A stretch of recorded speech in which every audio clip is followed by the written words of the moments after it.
qu'on montre comment est-ce que la femme peut retrouver le lieu. Qu'est-ce qu'elle doit faire? Verset 8. Si tu ne le sais pas, oh, la plus belle de femmes sort sur les traces des brebis. Elle doit sortir sur la trace des brebis. C'est-à-dire que le bien-aimé est allé perdre ses troupeaux. Il a beaucoup de brebis. Donc quand les brebis sont passées, les brebis ont laissé des traces. La plus belle femme, vous savez que dans les Écritures, si vous lisez Deutéronome chapitre 4, verset 6 à 10, vous verrez comment est-ce que Dieu lui-même présente Israël comme la plus belle femme, la plus grande nation qui possédait la loi. Donc quand on dit la plus belle des femmes, c'est seulement la femme qui a la loi de Dieu. Et le peuple d'Israël qui avait reçu la loi de Dieu, c'était elle qui était considérée comme la plus belle des femmes. Alors, pour qu'elle puisse retrouver le mari, elle doit suivre la trace des brebis. Les brebis aujourd'hui, c'est nous. C'est l'évangile que nous avons qui est l'évangile véritable. Le peuple d'Israël croira aussi à l'évangile que nous prêchons pour qu'elle soit sauvée. Si Israël ne croit pas à cet évangile, Israël ne sera pas sauvé. Que le Seigneur te bénisse. Et je vais dire, même les églises de ce monde, si les églises du monde ne croient pas au véritable évangile, parce que sur la terre, il n'y a pas plusieurs évangiles. L'apôtre Paul l'avait dit aux Galatiques, il n'y a pas plusieurs évangiles. Il y a un seul évangile. Il y a seulement les gens qui sont en train de troubler les enfants de Dieu. Et tout celui qui veut retrouver le bien-aimé doit suivre la trace de brebis. La trace de brebis, c'est l'évangile éternel. La trace de brebis, c'est la bonne nouvelle. L'évangile prêché par les apôtres. Si tu veux voir Dieu, suis la trace de brebis. Parce qu'il y a des traces que si tu suis, tu ne vas pas voir le Seigneur, tu vas voir un homme. Mais ici nous disons, si tu suis la trace des apôtres, tu verras le Seigneur. C'est pourquoi nous disons, on ne discute pas la parole. L'enseignement des apôtres, c'est la seule voie par laquelle nous pouvons voir le Seigneur. Si tu ne suis pas ce chemin-là, tu ne verras pas le Seigneur. Si tout chemin mène à Rome, tout chemin ne mène pas au ciel. Que le Seigneur Jésus-Christ te bénisse. Que le Seigneur Jésus-Christ te bénisse. Alors nous comprenons que le bien-aimé a quitté la femme qui est Israël. Il est allé chez les prostituées. Les prostituées, c'est ça l'église. C'est ça l'église. Alors nous continuons. Verset 2. Chapitre 6, verset 2. N'oublie pas que ce matin, j'aimerais t'aider à retrouver quelque chose perdu. Nous allons faire une prière ce matin, une prière spéciale pour t'aider à retrouver quelque chose que tu as perdu. Chapitre 6, verset 2. Mon bien-aimé est descendu à son jardin. Où est allé ton bien-aimé? Mon bien-aimé est descendu dans son jardin. Ah, nous comprenons. Quand il quitte Israël, il va aller dans son jardin. Et comprenez, prophétiquement parlant, quand est-ce que Jésus a quitté Israël? Jésus a quitté Israël à sa mort. Quand il meurt, il quitte Israël. C'est pourquoi à la résurrection de Jésus ressuscite à la forme d'un jardinier. Automatiquement nous comprenons que c'était à ce temps-là que le bien-aimé a quitté son peuple. Le bien-aimé est descendu dans son jardin. Je ne peux pas beaucoup parler du jardin aujourd'hui parce que nous avons une journée spéciale. Le vendredi 28 juin où nous aurons comme thème tuer un jardin fermé. C'est là où je vais bien expliquer les jardins. Parce que les jardins, c'est les rassemblements de plantes. Les rassemblements de fleurs.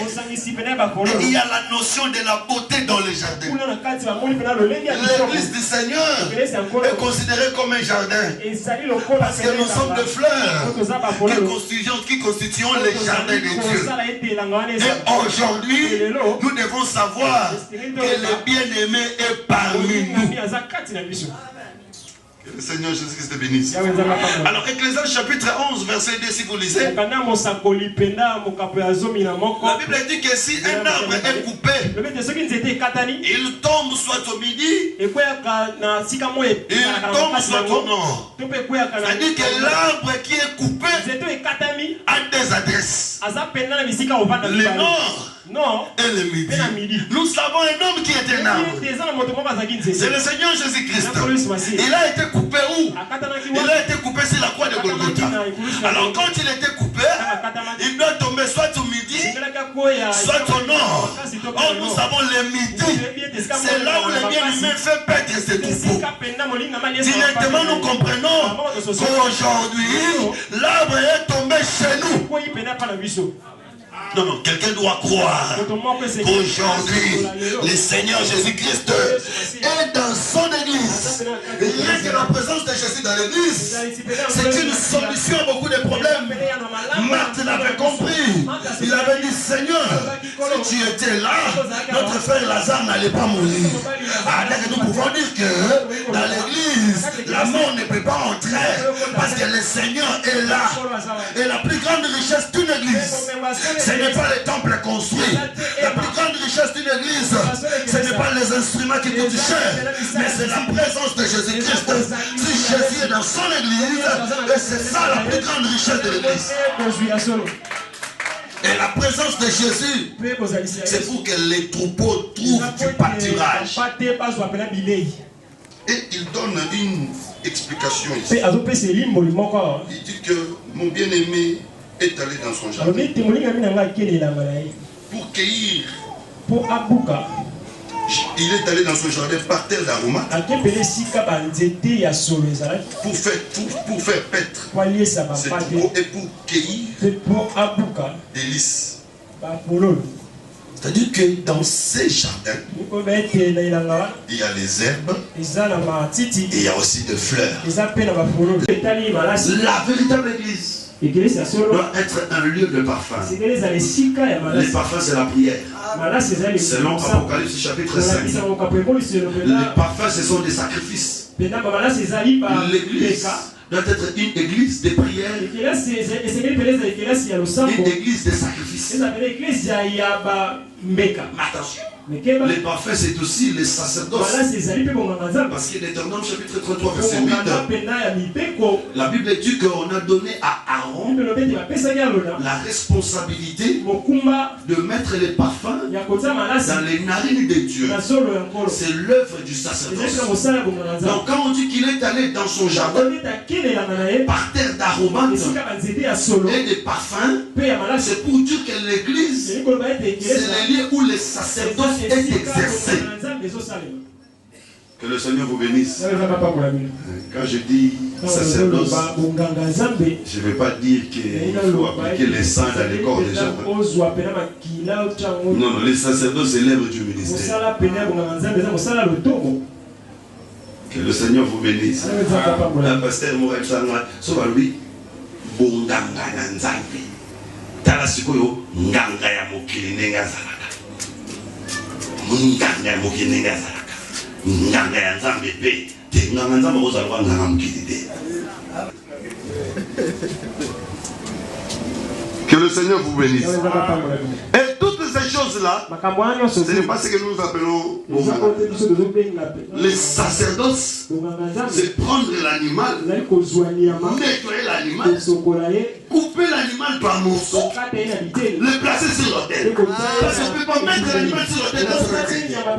Oh, l'animal, c'est les écritures. L'œuvre du sacerdoce, c'est prendre une écriture, nettoyer l'écriture, couper l'écriture par morceaux et les mettre sur le peuple. Je ne peux pas prendre une écriture dans son entièreté, poser sur le peuple. Mais il faut prendre l'écriture, expliquer l'écriture Le travail qu'Aaron faisait en Israël, c'est il a abandonné une femme, il s'occupe des brebis. C'est-à-dire les brebis ici, c'est la deuxième femme. Amen. Dans les Écritures, une brebis représente une femme. J'en ai déjà parlé de plusieurs manières ici.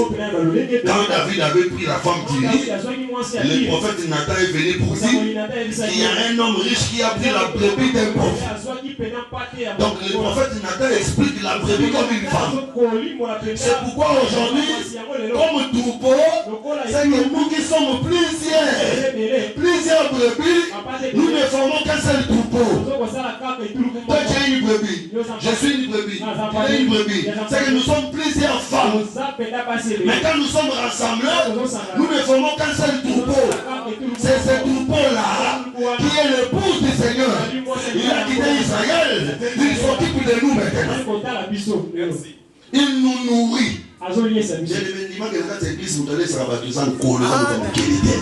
C'est pourquoi je crois que ta vie ne dépend pas d'une personne, ta vie dépend de Dieu. Les choses que tu n'arrives pas à faire aujourd'hui, reste tranquille, confie-le au Seigneur. Il est capable, il est juste. Demain il te donnera la victoire. Ne force pas des choses. Laisse le Seigneur être au-dessus de tout. Laisse le Seigneur au contrôle de tout. Parce qu'une brebis ne décide jamais de la direction qu'elle va prendre. Une brebis suit la direction que le berger lui donne.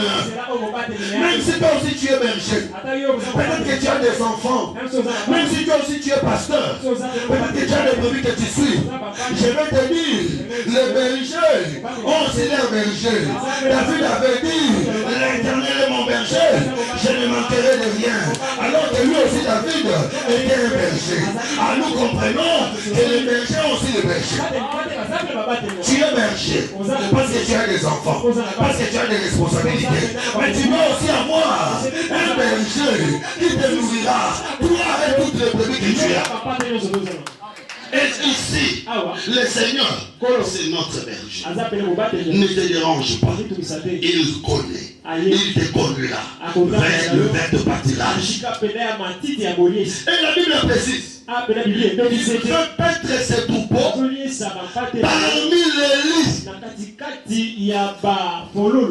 C'est que ce ne sont pas seulement des herbes vertes, mais ce sont des herbes qui portent des fleurs. C'est-à-dire que dans l'église, on ne mange pas seulement les herbes. On mange les herbes, mais aussi les fleurs. Ça nécessite une explication. Je vais très rapidement prendre Isaïe chapitre 40. Verset 7 à 8. Isaïe 40, verset 7 à 8. Je lis en Jésus. L'herbe sèche, la fleur tombe. L'herbe sèche. La fleur tombe. Quand le vent de l'Éternel souffle d'ici,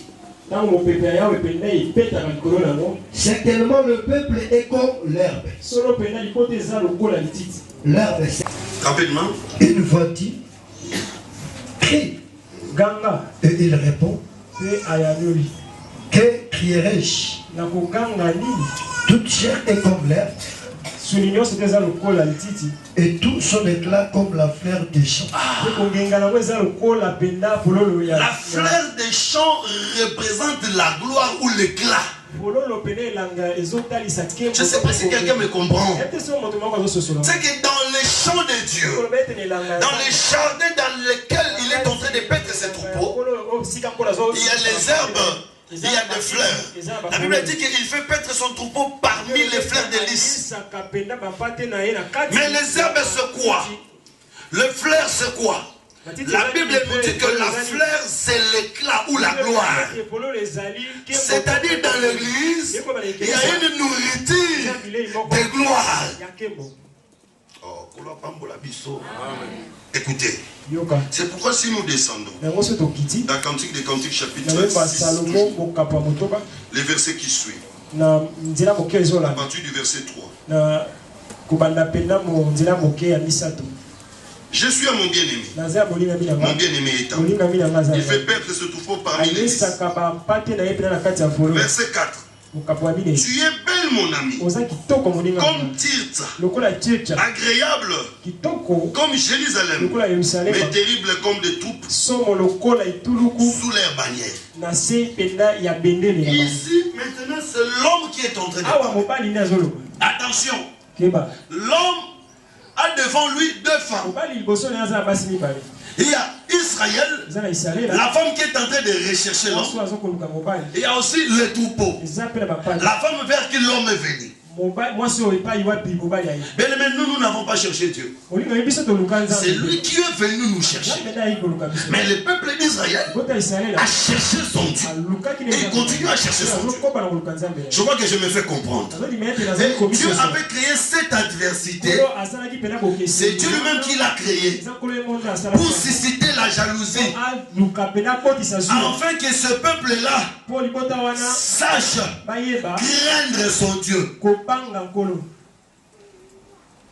Et même aujourd'hui, s'il y a des sorciers, s'il y a des ennemis, c'est l'adversité créée par Dieu lui-même.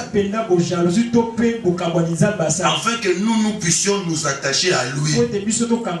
Pour savoir que si j'abandonne le Seigneur, il y a un malheur qui m'attend. Est-ce que le peuple dit comprendre? Alors il y a devant lui deux peuples. L'autre peuple est appelé la plus belle de toutes les femmes. Toutes les femmes ici, ce sont les nations de la terre. Parmi toutes les nations de la terre, Congo, Rwanda, États-Unis, tout, devant Dieu, la plus belle c'est Israël. Je veux que je me fais comprendre. Maintenant, quand il descend au verset 4, il dit que tu es belle, mon ami. Ici, ce n'est plus Israël, là, Israël qui s'adresse. Ici, c'est maintenant l'autre femme qui est l'église. Que le Seigneur vous bénisse. Je vais m'expliquer. Parce que cette femme est belle. Comme Tirtha et comme Jérusalem. Oh, ce n'est pas possible qu'un homme puisse louer sa femme de cette manière. Que tu es belle, mon ami, ma femme, comme Tirtha, comme Jérusalem. Je vois d'abord ici le Seigneur comme le véritable homme. Il est tenté de nous donner les modèles à suivre. C'est qu'un véritable homme doit savoir louer sa femme, doit savoir louer la beauté de sa femme. À ton limite. Et ça te soit comme ici, bon Dieu, moi c'est na yo ndo comme ils ont bali bosso na été. Qui mobile ndé akwala. Qui mobile les a olia minuté. Ils ont kokangé longité. Qui mobile ils ont convaincre motema ya mwasi. Mais motema mwasi ko convaincre yango na ko beta te, na ko nyokola te, mais ko convaincre yango na ko talisa bolamu na ye. So zo rappelaka mutu ba mabe na ye a évoluer te. Il faut que ça monte ba bolamu na ye pour amona que bolamu est un avantage pour les camabé pour changer. Et c'est le Seigneur qui le fait. Salomon, c'est le Seigneur Jésus-Christ. Il sait louer la beauté de la femme. C'est pourquoi j'avais dit et je l'ai dit encore. Le monde ne saura jamais reconnaître tes bienfaits. Le monde ne verra que tes défauts. Mais le Seigneur qui est ton créateur, quand tu te regardes, il connaît tes bienfaits. Il connaît tes œuvres. Il connaît ta persévérance. Quand les autres ne croiront pas en toi, le Seigneur croit en toi. Le Seigneur sait que tu peux changer. Le Seigneur sait que tu peux occuper de grandes responsabilités alors que le monde ne croit pas en toi. Et ici, il sait louer la beauté de sa femme. Tu es belle, mon ami. J'avais dit la véritable église doit devenir l'ami du Seigneur. Devenir l'ami du Seigneur, c'est avoir le niveau de connaître tous les secrets du Seigneur. Parce que physiquement comme ça aussi, la femme est l'amie de son mari.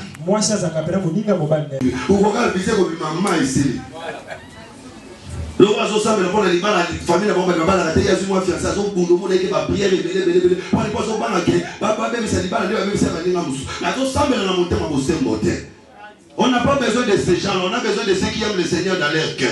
Que ce soit dans la tristesse, que ce soit dans la souffrance, il reste attaché à Dieu. On n'a pas besoin des gens qui viennent à l'église parce que les gens fonctionnent. Non, on a besoin des gens qui ont compris que sans lui, nous ne pouvons pas vivre.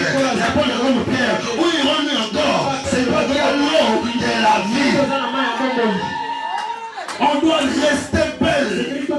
Bien aimé, même quand on va te provoquer, tu dois rester belle.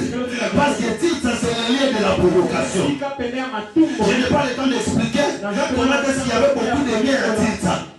C'est le lieu de la provocation. Peu ici, on va vraiment dans les attentes, on va provoquer. On va bêter les bakous. Restez belle. Amen. Tout ça, bien de mon angaya. Mais ce qu'on a vécu, c'est qu'on a vécu comme qui. Vous avez bien. Vous avez vu ce pasteur là, ça va bien. C'était hier, je crois. Où le vendredi. Bon, nous allons occuper. On va aller tout le monde dans action à vos salaires. Nous allons se rappeler à cette action. Mais nous allons dire que moi, pour pas la gagner capable. Action à vos salaires. Maintenant, ah bon. Vous blaguez avec les Seigneurs. Où ça l'action de l'église? Il faut que la présidence de sa réaction. Attention, on délivre le monde de la présidence. Ok, vous menacez la présidence. Non, il y a un bon nom sur la pour jouer. Il y a un Jésus. Ah, ça le coup. Pour aller loin, pendant Zambo à mon béco. Comment est-ce que je m'imagine si c'était au temps de la loi. Sans rien, vous allez. Ascender dans ma belle. Il voit ça matin, sans corps. C'est-à-dire que nous devons apprendre à contrôler nos émotions. Rester belle. Il y a des choses qui vont nous arriver. Mais si je te dis que ta vie sera toujours de meilleures choses, justement. Si je te dis qu'à partir d'aujourd'hui, il n'y aura pas de difficultés, je te mentis. Quand on suit le Seigneur, il y a les hauts et les bas. Il y a Tite, il y a Jérusalem. Il y a des choses difficiles qui nous arriveront demain. On ne sait pas qu'est-ce que le Seigneur prévient pour nous, pour éprouver notre foi. On ne sait pas non plus les combats que l'État ne prépare pour nous. Mais en toutes choses, nous devons aimer le Seigneur. Quand il y a la bénédiction, comme quand il y a le malheur, en toutes circonstances, nous devons dire merci à Jésus. Les gens peuvent mourir autour de nous. Nous pouvons perdre des parents. Nous pouvons perdre des enfants. Nous pouvons perdre l'argent. Nous pouvons même nous-mêmes mourir. Ça peut arriver. Mais de toutes ces choses-là, nous devons rester belles. Parce que nous sommes appelés à être belles comme Tite et comme Jérusalem. Que le Seigneur te bénisse. Et je sais que tu ne seras pas seulement belle comme Tite. Tu seras aussi belle comme Jérusalem. C'est que le Seigneur a prévu le départ. S'il y a la souffrance, il y a aussi la joie. S'il y a l'humiliation, il y a aussi l'élévation. Si tu vois une vallée, sache qu'il y a une montagne devant. Parce que la vallée ne peut pas exister sans qu'il y ait une montagne devant. S'il y a la vallée, c'est qu'il y avait une montagne. Il y a une autre montagne qui arrive. Je suis sur une montagne. Tu peux retrouver dans la vallée. Sache que devant là où tu vas, il y a une montagne. Plus loin est la vallée, plus loin sera la montagne. Ne te décourage pas. J'aimerais encourager une femme ce matin. J'aimerais encourager une sœur ce matin. J'aimerais encourager un frère ce matin. Que tu es belle comme Tite. Tu es belle dans la vallée. Tu es belle aussi comme Jérusalem. Parce que Jérusalem c'est la ville de montagne. Que le Seigneur te bénisse. Philippiens l'a dit. Et en vous, les sentiments qui étaient en Jésus. Lui qui était dans la forme de Dieu. Il ne l'a pas regardé comme poids arraché. Il s'est abaissé en prenant une forme de Dieu. Vous voyez, lui qui était en forme de Dieu, c'est Jérusalem. Il s'est abaissé. en prenant une forme humaine. Il a accepté la mort. Même la mort de la croix. Ici, je vois aussi les 4 êtres vivants. C'est pourquoi j'ai dit que les 4 êtres vivants, c'est une seule personne. C'est le Seigneur Jésus-Christ. Parce que quand on dit que lui qui était en forme de Dieu, c'est les lions, les chefs, c'est lui-même. Il s'est abaissé en prenant la forme de l'homme. Ah, c'est l'homme. Il s'est humilié jusqu'à la mort. La mort de la croix, c'est le faux. Parce que c'est le veau qui est chargé de mourir. C'est pourquoi Dieu l'a souverainement élevé ses legs. C'est que celui qui était lion, il est devenu homme, il est devenu fort, à la fin il deviendra l'aigle. Quand on accepte de s'humilier, le Seigneur va t'élever. Et il va t'élever souverainement. Et ça, l'élévation nous souhaite à passer au complet et quoi à la moitié. Et ça, nous sommes tous les signes qui attendent à toi,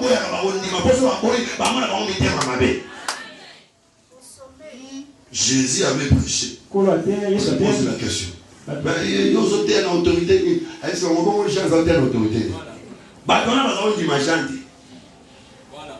Si vous ne pouvez pas répondre à Babangi, vous savez que gens ont été à comment ils ont été battus. Bien sûr, mais les gens qui ont l'élévation, ce soir, na bato bazamité mamabe bazana choix de foma betaka maboko ata bato balima ko de place wana bi tozo betela moto azo kota maboko so beti maboko pa monyo suspect o betaka na mapambola yo. Et quand on accepte de s'humilier, le Seigneur élève. Cela s'est accompli aussi dans la vie de Joseph. Cela s'est accompli dans la vie de Joseph. Il était à côté de son père. C'est aussi le ciel. Son père l'a envoyé dans les champs. C'est aussi prendre la forme humaine. Ses frères l'ont pris, ils l'ont tué, ils l'ont sacrifié. C'est sans le veau. Mais quand il devient le veau, Dieu va l'élever en Égypte. C'est sa règle. Ndima que pas sur mon lelo monika eloko zo leliso wana eloko zo so pasi wana lobi na nzela nango nzamba kotombola yo kokosa na te ba prière no so sala ba jeune no so sala pour le kambone zo kende mai te ezo kota na déposer ngolo nzamba ko utiliser yango pour na ko élever yo élévation moko souveraine wani me wa bete la kolone yango Dieu doit vous bénir sabondamment. J'aimerais dire que quand l'homme regarde sa femme, il dit que je suis à mon bien. La femme appartient à l'homme. Et l'homme appartient à la femme. Et l'homme connaît le secret de la beauté de sa femme. L'église doit rester belle. L'église doit rester attachée à Jésus. Peu importe les circonstances, peu importe les problèmes, peu importe les difficultés, nous devons rester attachés à cet homme. Ça va être belle comme Dieu. Être belle comme Jérusalem. J'aimerais pendant quelques minutes aider une femme à retrouver quelque chose qui est comme ces hommes avaient dit, nous les chercherons avec toi. J'aimerais à travers quelques moments de prière chercher avec toi la santé que tu as perdue, la paix que tu as perdue, la joie que tu as perdue, l'argent que tu as perdu. Je ne sais pas ce que tu as perdu, mais nous allons les rechercher avec toi et je sais que nous allons les retrouver.